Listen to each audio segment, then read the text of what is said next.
माजी मुख्यमंत्री पृथ्वीराज चव्हाण यांच्याच कुटुंबातल्या 9 सदस्यांनी कराड दक्षिण विधानसभा मतदारसंघात 2 ठिकाणी तर काहींनी 3 ठिकाणी मतदार यादीत नोंदणी केली असल्याचा दावा भाजपाकडून करण्यात आलाय।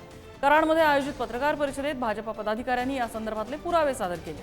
माजी मुख्यमंत्री पृथ्वीराज चव्हाण यांनी आपल्या राजकीय फायद्यासाठी कुटुंबातल्या लोकांची नावं कराडसह मलकापूर शहरातील मतदार यादीतही समाविष्ट केली आहे, तशी टीका भाजपने केली आहे। 2 दिवसांपूर्वी मतदार याद्यांवर आक्षेप नोंदवत उच्च न्यायालयात जाण्याची भाषा करणारे पृथ्वीराज चव्हाण आता काय करणार याकडे लक्ष लागले। दरम्यान हे मत कोण चोरतं हे जनतेला आता कळलंय। राहुल गांधींनी याबाबत उत्तर दिलं पाहिजे असं फडणवीसांनी म्हटलंय।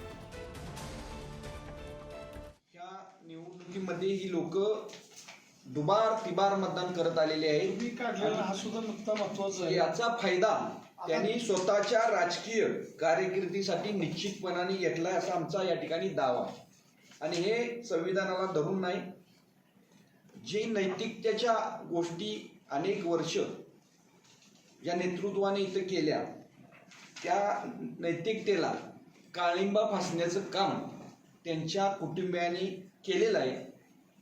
माझं असं म्हणणं आहे, या सर्व कर्तुकीला माजी मुख्यमंत्री पृथ्वीराज चव्हाण यांची मूकसंमती होती का?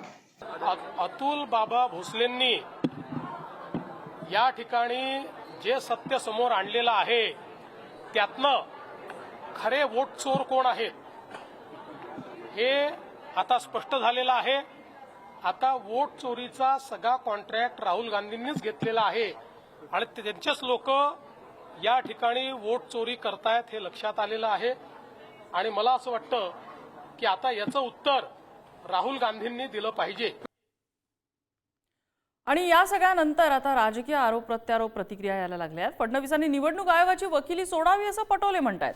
चव्हाण कुटुंबातल्या सदस्यांची नावं 2 वेळा आली असतील तर ती आयोगाची जबाबदारी आहे, निवडणूक आयोगच गडबड करतोय असं नाना पटोले यांनी म्हटलंय। आयोगाच्या माध्यमातून भाजपकडून लोकशाहीची हत्या होते असं पटोलेंनी आरोप केलाय। पृथ्वीराज चव्हाणांवर भाजपच्या आरोपावरती त्यांनी हे प्रत्युत्तर दिलंय। माझं फडणवीसांना एवढीच विनंती राहणार आहे की तुम्ही निवडणूक आयोगाची वकिली करू नका। हे सिरियल ॲडव्होकेसी म्हणजे वकिली आपण जे करता आहात तो एक प्रकारचा चुकीचं जे निवडणूक आयोग कार्य करत आहे, लोकशाहीवर सातत्यानं लोकशाहीचा घात करते आहे, त्या निवडणूक आयोगाची वकिली देवेंद्र फडणवीसांनी करू नये। कारण की एखाद्याची नावं 2 आली 3 आलीत तर हे कशी आली हे तपासण्याचं काम निवडणूक आयोगाचं आहे।